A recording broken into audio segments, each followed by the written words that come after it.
ثم يعودون لما قالوا فتحرير رقبة من قبل أن يتماسا ذلكم توعظون به والله بما تعملون خبير فمن لم يجد فصيام شهرين متتابعين من قبل أن يتماسا فمن لم يستطع فإطعام 60 مسكينا ذلك لتؤمنوا بالله ورسوله وتلك حدود الله وللكافرين عذاب أليم صدق اللہ العظیم سبحانک لا علم لنا الا ما علمتنا انک انت العلیم الحکیم رب اشرح لی صدری ویسر لی امری واحلل عقدۃ من لسانی یفقہوا قولی۔ پناہ مانگتا ہوں میں اللہ تعالیٰ کی شیطان مردود سے۔ شروع کرتا ہوں میں اللہ کے نام سے جو بڑا مہربان بڑی رحمتوں والا ہے۔ تحقیق کے سن لی اللہ تعالیٰ نے اس عورت کی بات کو جو آپ سے جھگڑ رہی تھی اپنے شوہر کے سلسلے میں اور شکایت کر رہی تھی اللہ تعالیٰ کے آگے، اور اللہ تعالیٰ تم دونوں کی سوال و جواب کو سن رہا تھا۔ بے شک اللہ تعالیٰ سننے والا دیکھنے والا ہے۔ وہ لوگ جو اپنی بیویوں سے زہار کر لیتے ہیں تو ان کی بیویاں ان کی مائیں نہیں ہیں، ان کی مائیں تو وہی ہیں جنہوں نے ان کو جنا ہے، اور بے شک وہ لوگ جو بات کہہ رہے ہیں یہ ناپسندیدہ بات اور جھوٹ ہے، اور بے شک اللہ تعالیٰ بڑا بخشنے والا اور بڑا معاف کرنے والا بخشنے والا ہے۔ اور وہ لوگ جو اپنی بیویوں سے زہار کرتے ہیں پھر رجوع کرنا چاہتے ہیں اس بات سے جو انہوں نے کہی ہے، تو ایک غلام کا آزاد کرنا ہے بیوی کو چھونے سے پہلے، اور یہ تمہیں نصیحت کی جا رہی ہے اس بات کی، اور اللہ تعالیٰ جو کچھ تم کرتے ہو اس سے پوری طرح باخبر ہے۔ جو شخص نہ پائے بس اس کے ذمے 2 مہینے کے متواتر روزے ہیں بیوی کو چھونے سے پہلے۔ پس جس شخص میں 2 مہینہ مسلسل روزہ رکھنے کی طاقت نہ ہو پس وہ 60 مسکینوں کو کھانا کھلائے، اور یہ اس واسطے ہے تاکہ تم اللہ پر اور اس کے رسول کے احکامات کو مانو، اور یہ اللہ تعالیٰ کی قائم کردہ حد ہے، اور کافروں کے لیے دردناک عذاب ہے۔ یہ سورہ مجادلہ کی ابتدائی چند آیتیں ہیں۔ الحمدللہ 27 پارے پورے ہو گئے، اور اس کی تکمیل میں 27 سال تقریباً لگے۔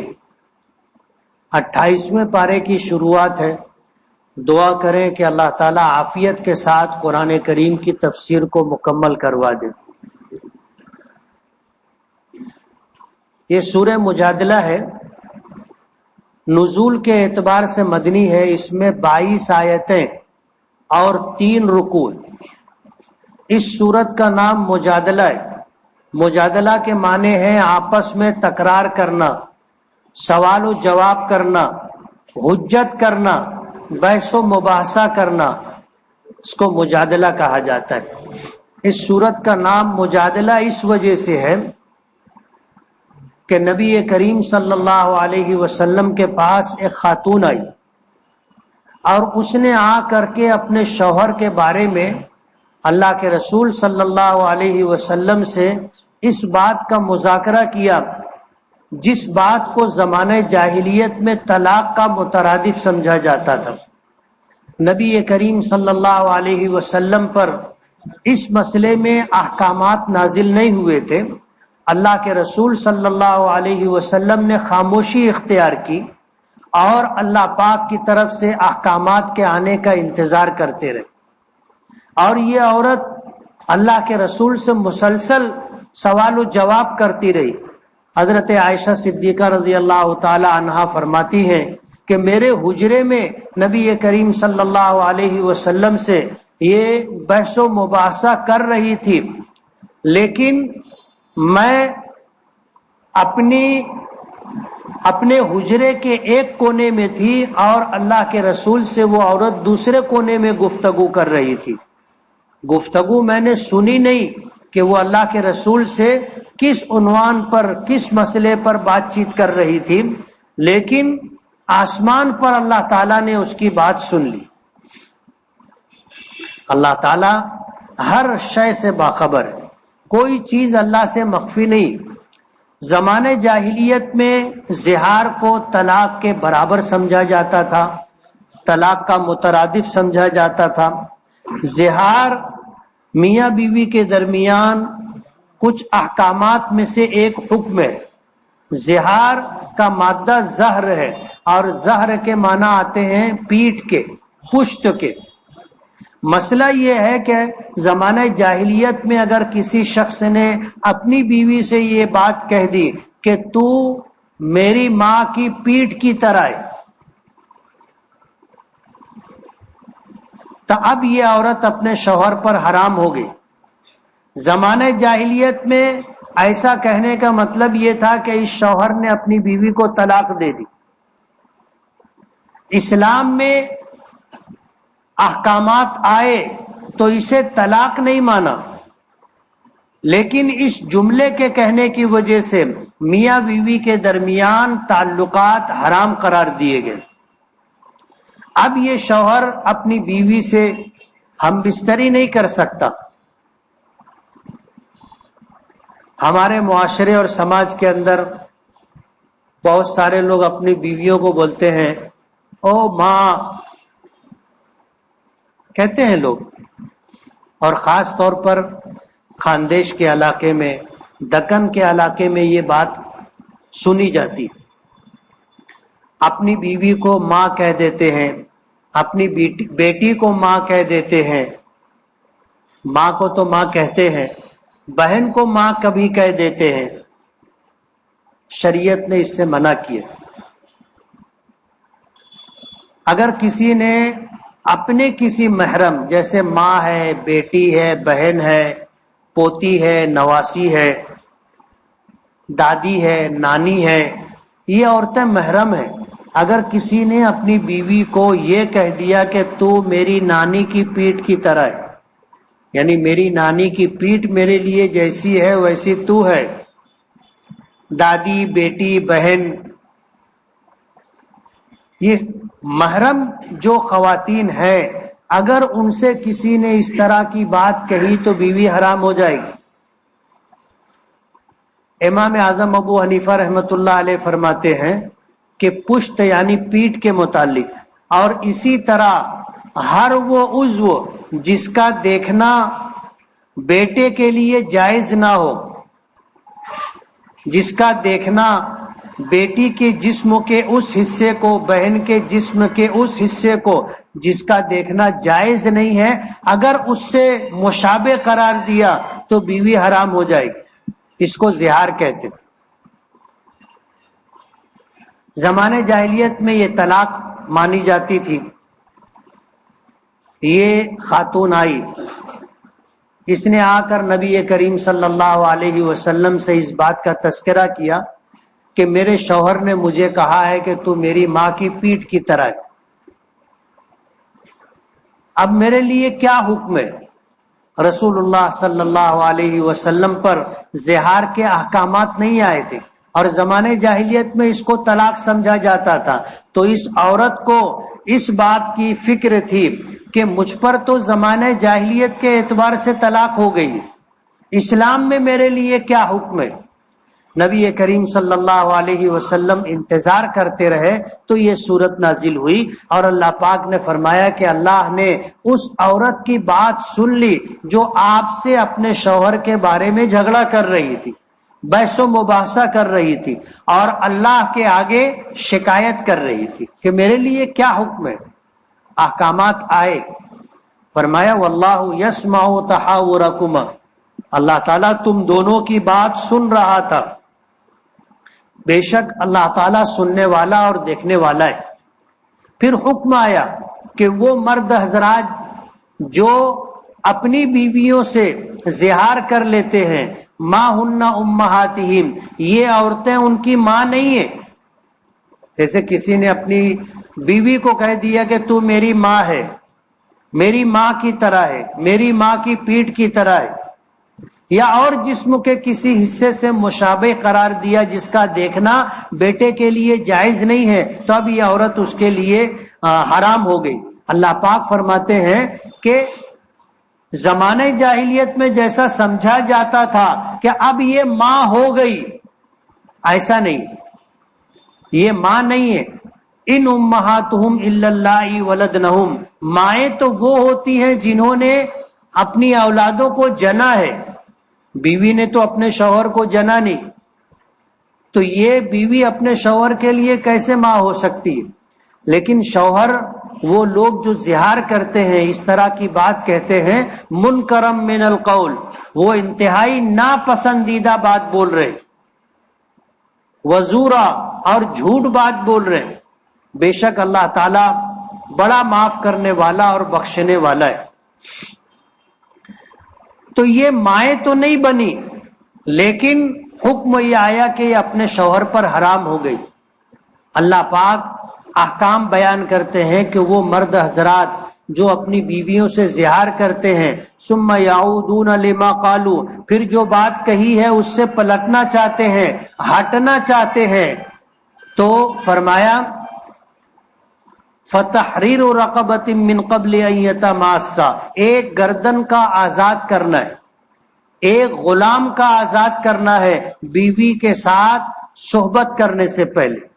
اب اگر بیوی بیوی ہے لیکن شوہر پر حرام ہو گئی ہے، اب اگر اس سے شوہر ہم بستری کرنا چاہے تو شوہر کے لیے ضروری ہے کہ پہلے ایک غلام آزاد کرے، اس کے بعد بیوی کے قریب جائے۔ ذالکم توعظون بہ، اللہ تعالیٰ اس بات کی تمہیں نصیحت کرتا ہے، اور اللہ تعالیٰ جو کچھ تم کرتے ہو اس سے پوری طرح باخبر ہے۔ فمن لم یجد فصیام، پس جو شخص غلام نہ رکھتا ہو، یعنی اتنی طاقت نہیں ہے کہ غلام آزاد کر سکے، خود کے پاس غلام نہیں ہے اور غلام خرید کر کے آزاد کرنے کی حیثیت نہیں ہے، یا اسے غلام مل نہیں رہا ہے، تو اب یہ کیا کرے؟ فرمایا فصیام شہرین متتابعین من قبل ان یتماسا، اب اس کے ذمے 2 مہینے کے روزے ہیں کفارے کے، اور یہ روزے بھی 2 مہینے کے کیسے؟ متتابعین، مسلسل، بغیر عذر شرعی کے، ایک دن بھی بیچ میں ناغہ نہیں کر سکتا، روزہ نہیں چھوڑ سکتا، اگر چھوڑا تو جہاں سے چھوڑا ہے وہاں سے 2 مہینہ، وہاں سے 2 مہینے کے روزے رکھنے۔ اب ظاہر بات ہے یہ بہت مشکل کام، 2 مہینے کے مسلسل روزے رکھنا۔ مردوں کے حق میں عذر شرعی کیا ہے؟ فقہا نے لکھا ہے کہ یا تو وہ بیمار ہو کہ روزہ نہ رکھ سکے، یا سفر میں ہو تو یہ اس کے لیے عذر شرعی ہے، اور اگر یہ دونوں بات نہیں تھی اور اس نے روزہ چھوڑا تو جہاں سے روزہ چھوڑا ہے وہاں سے آگے 2 مہینے کے مسلسل روزے رکھنا پڑیں گے، اور وہ بھی بیوی کو ہاتھ لگانے سے پہلے، قربت اور صحبت سے پہلے۔ من قبل ان یتماسا فمن لم یستطع فاطعام 60 مسکینا، اور اگر 2 مہینہ مسلسل روزہ رکھنے کی طاقت نہ ہو، نہ رکھ سکے 2 مہینے کے مسلسل روزے، تو پھر 60 مسکینوں کو کھانا کھلانا ہے پیٹ بھر، اور وہ بھی 2 ٹائم، 60 مسکینوں کو 2 وقت پیٹ بھر کھانا کھلانا ہے، یا نصف سا یعنی 1.25 کلو گیہوں دینا ہے ہر ایک کو۔ ذالک لتؤمنوا باللہ ورسولہ، اللہ پاک فرماتے ہیں یہ اس واسطے تاکہ تم اللہ اس کے رسول کی تابعداری، فرما برداری اختیار کرو۔ وَتِلْكَ حُدُودُ اللَّهِ، اور یہ اللہ تعالیٰ کی قائم کردہ حدیں ہیں۔ وَلِلْكَافِرِينَ عَذَابٌ عَلِيمٌ، اور کافروں کے لیے دردناک عذاب۔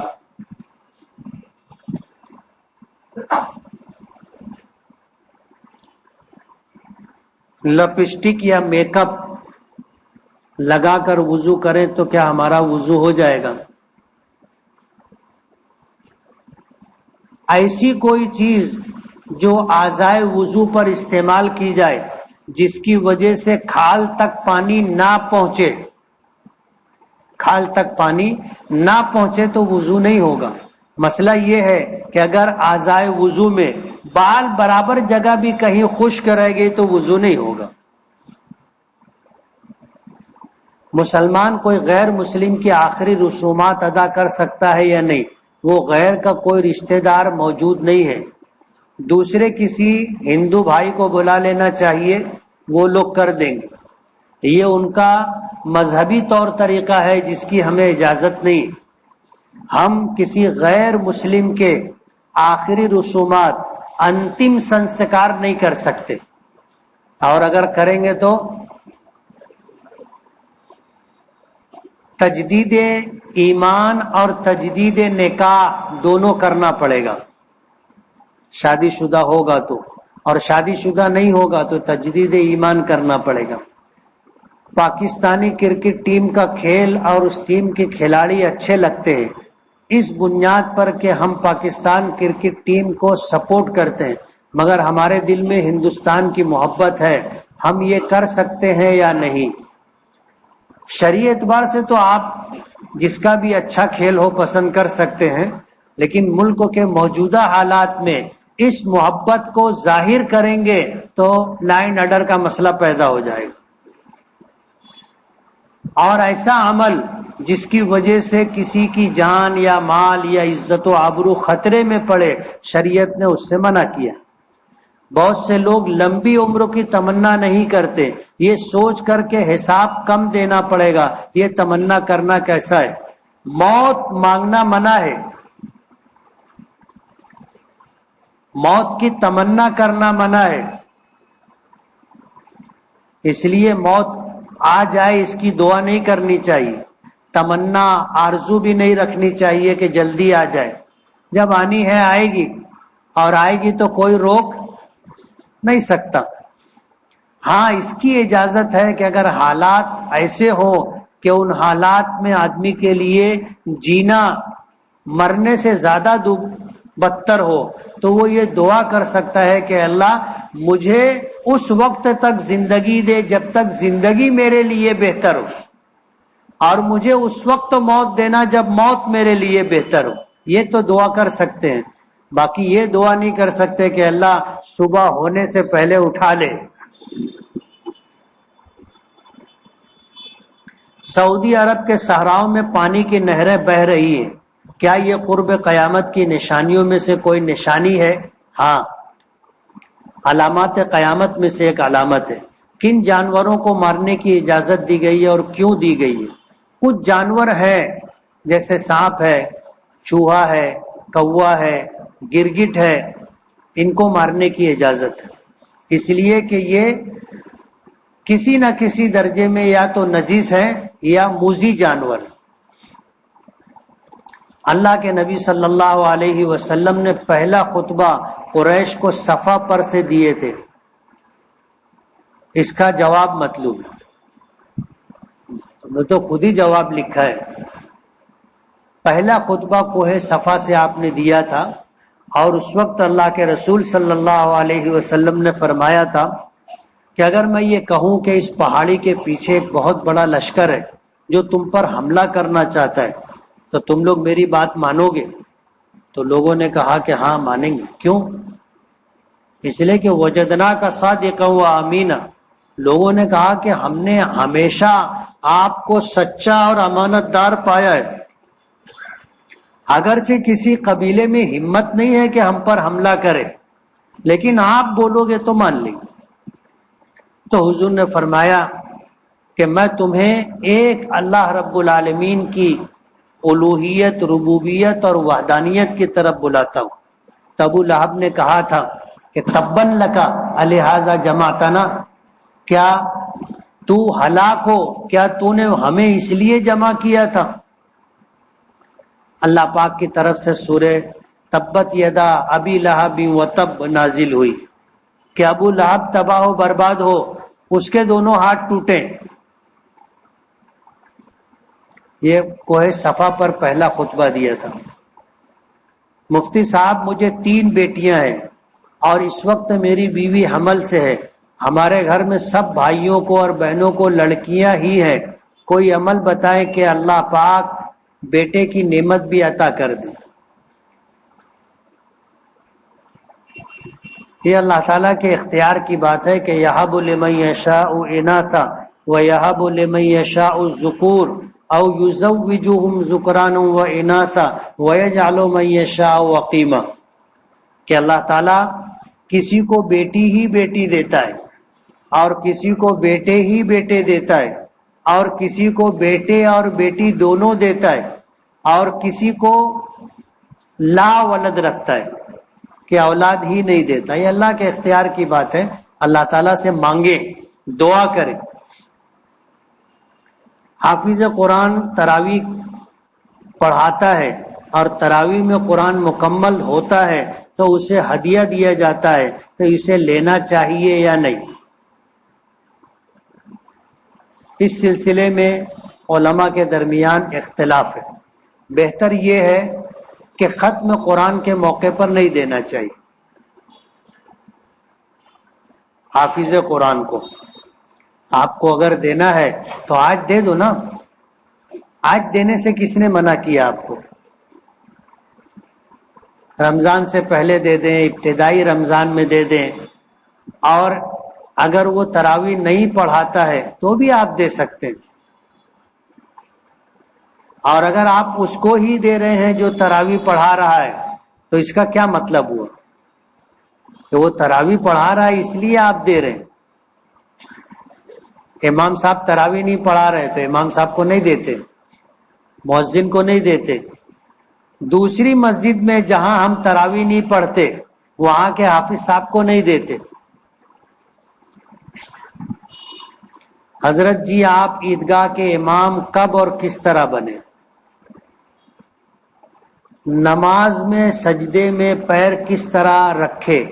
پیر ملانا اور پیر کی انگلیاں اٹھانا کیسا ہے؟ سجدے کی حالت میں پیر زمین پر ٹکا رہنا چاہیے۔ اگر سجدے میں جانے کے بعد پیر ایسے اٹھ گیا اور ایک مرتبہ سبحان ربی العلی اس حال میں آپ نے کہا کہ پیر دونوں پیر زمین سے اٹھ گئے تو آپ کی نماز نہیں ہوئی، نماز فاسد ہو گئی۔ کم سے کم ایک انگلی پیر کی 10 انگلیوں میں سے زمین پر ٹکی رہنا چاہیے۔ بہتر یہ ہے کہ 10 کی 10 ٹکی رہے۔ اسی طرح اگر آپ نے سجدہ کیا اور ناک آپ نے زمین پر نہیں ٹیکی، صرف پیشانی ٹیکی، تو آپ کا واجب چھوٹ گیا، آپ کو سجدہ سہو کرنا پڑے گا، نہیں کریں گے تو نماز دہرانی پڑے گی۔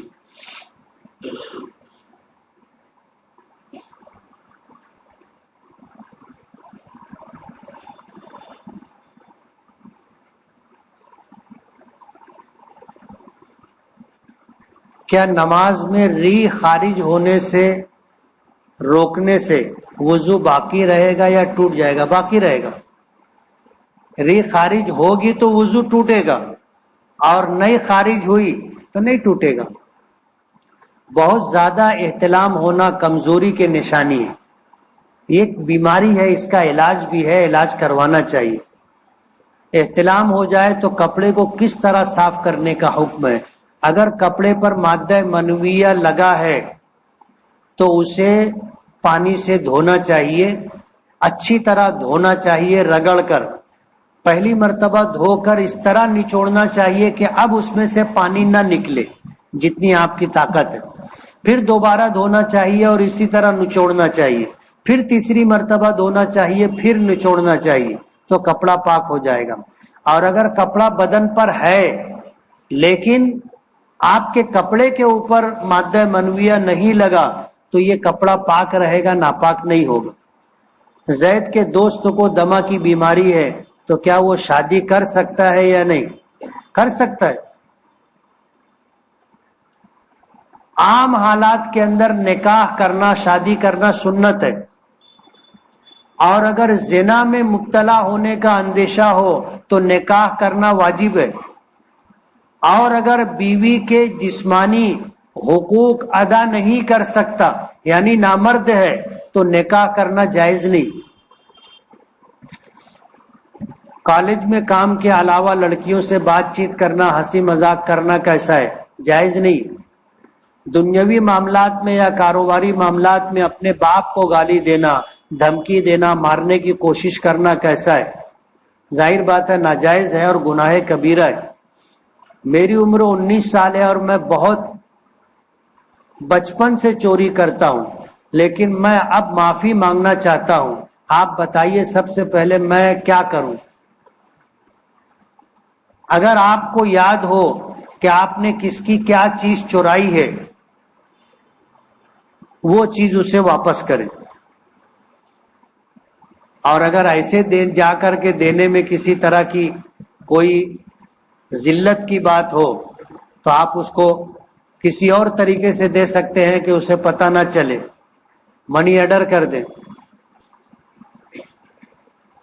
کسی کے ذریعے سے پیسہ بھیج دیں، سامان ہو تو سامان بھیج دیں، اور اس کے بعد اللہ تعالیٰ سے توبہ و استغفار کریں۔ نبی کے صدقے میں دعا مانگنا چاہیے یا صرف اللہ سے براہ راست مانگے؟ ہم تو اللہ سے براہ راست مانگتے، اور اللہ نے اس بات کا حکم بھی دیا، اور ہمیشہ اللہ ہی سے مانگا جاتا ہے، لیکن کسی کے وسیلے اور صدقے سے دعا مانگنے سے منع نہیں کیا گیا۔ آپ صدقہ اور وسیلہ استعمال کر سکتے ہیں۔ گنپتی کے لیے مسلم لوگ چندہ دے سکتے ہیں؟ ظاہر بات ہے یہ ناجائز مشرکانہ عمل ہے، نہیں دینا چاہیے، اور اگر مجبوری ہے تو جو چندہ لینے کے لیے آئے اس کو دینا چاہیے کہ یہ میں تجھ کو دے رہا ہوں۔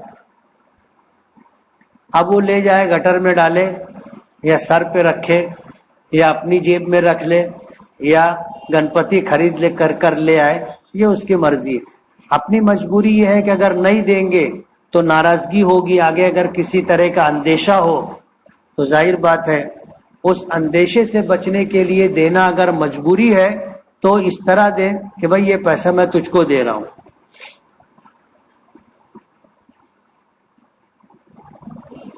قرآن پاک پر پین یا مسواک رکھ کر پڑھ سکتے ہیں کیا؟ ایسا کرنے سے قرآن پاک کی بے ادبی ہوگی؟ روزانہ میری کوئی نہ کوئی نماز چھوٹ جاتی ہے، کوئی وظیفہ بتائیں۔ قرآن کریم پر حتی الامکان کوئی دوسری چیز نہیں رکھنا چاہیے، لیکن اگر آپ اس طرح قلم رکھ کر کے سرکا کر کے پڑھ رہے ہیں تو آپ انگلی استعمال کریں، یہ زیادہ بہتر ہوگا، ورنہ پین بھی آپ استعمال کر سکتے ہیں۔ نمازوں کی پابندی آپ کے اختیار کی بات ہے، اللہ تعالیٰ سے دعا بھی مانگیں اور پابندی کرنے کی کوشش کریں تو ہو جائے گی پابندی۔ کبوتر کے شوقین لوگ کبوتر پالتے ہیں اور اپنے کبوتروں کو آسمان میں اڑاتے ہیں، جس سے دوسرے شخص کے کبوتر بھی اتر کر آ جاتے ہیں، وہ اسے اپنے پاس رکھ لیتے ہیں اور کہتے ہیں کہ جس کا ہوگا وہ آئے گا تو دے دوں گا۔ جب آپ کا کبوتر نہیں ہے تو آپ مت پکڑو، اگر وہ دانہ کھانے آیا ہے آپ کھلا سکتے ہو تو کھلا دو، نہیں کھلا سکتے ہو تو اڑا دو، لیکن دوسروں کی ملکیت کے کبوتر پکڑنا جائز نہیں ہے۔ کل تم بکری پکڑنے لگ جاؤ گے کہ میرے دواری آئی تھی تو میں پکڑا، کسی کی گائے بیل بھینس آئے گا تو آپ اس کو پکڑ لو گے، جائز نہیں۔ زید کا رشتہ طے ہو چکا ہے مگر وہ روزانہ اپنی منگیتر سے فون پہ بات کرتا ہے، جائز نہیں ہے۔ کیا ولیمہ کرنا ضروری ہے؟ ضروری نہیں، سنت ہے، اور جتنی حیثیت ہونا ہو اتنا ہی ولیمہ کرنا چاہیے، ضروری نہیں ہے کہ آپ 150 پائلی پکائیں، اپنی حیثیت کے مطابق آپ ولیمہ کریں، اور ولیمے میں اپنے رشتہ داروں کو، دوستوں کو پڑوسیوں کو بلائیں، صرف مالدار لوگوں کو نہ بلائیں، غریبوں کو بھی بلائیں۔ بعض لوگ منہ دیکھ کر کے دعوت دیتے ہیں، مالداروں کو دعوت دیتے ہیں، غریبوں کو بھول جاتے ہیں۔ ایسا نہیں ہونا چاہیے۔ کیا جہاں جہاں ہماری دعوت تھی، ہمیں بلایا گیا تھا، ان کو ہی بلانا ضروری ہے؟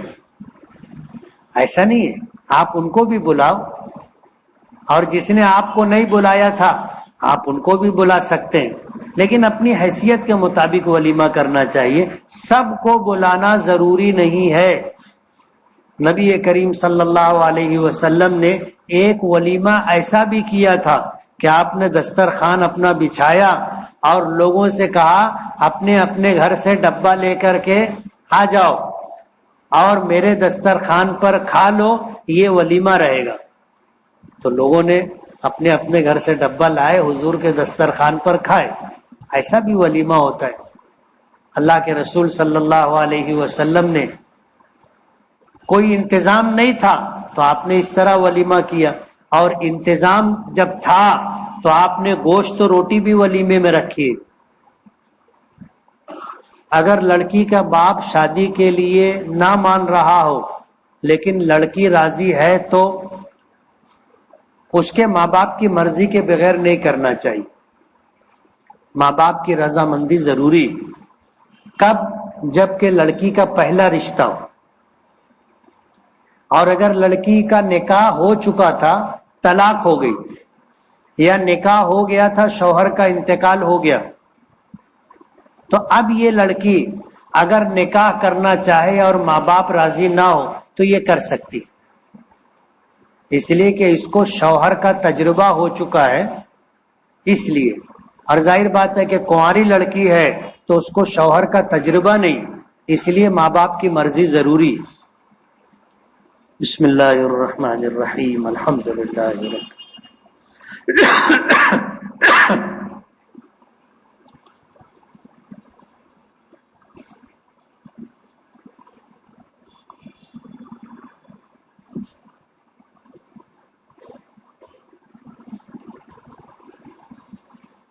برحمتک یا ارحم الراحمین۔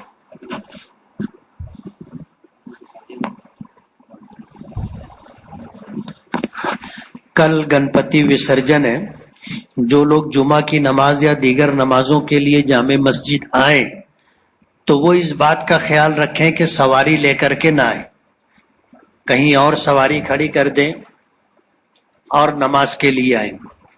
ابھی گنپتی کے اس وسرجن کے پیش نظر کچھ راستے پولیس ڈپارٹمنٹ نے بند کیے، اور وہ بھی اس لیے کہ تاکہ ان لوگوں کا اپنا تہوار ہے، ہم لوگ جب ادھر بلا وجہ آتے جاتے ہیں تو کچھ نوجوان ایسے ہوتے ہیں جو چھیڑ چھاڑ کرتے ہیں، کچھ ایسی حرکت کرتے ہیں جس کی وجہ سے لوگوں میں ناراضگی ہوتی ہے اور پھر جھگڑا ہوتا ہے۔ اس لیے ایسی تمام چیزوں سے احتراز کرنا ہے۔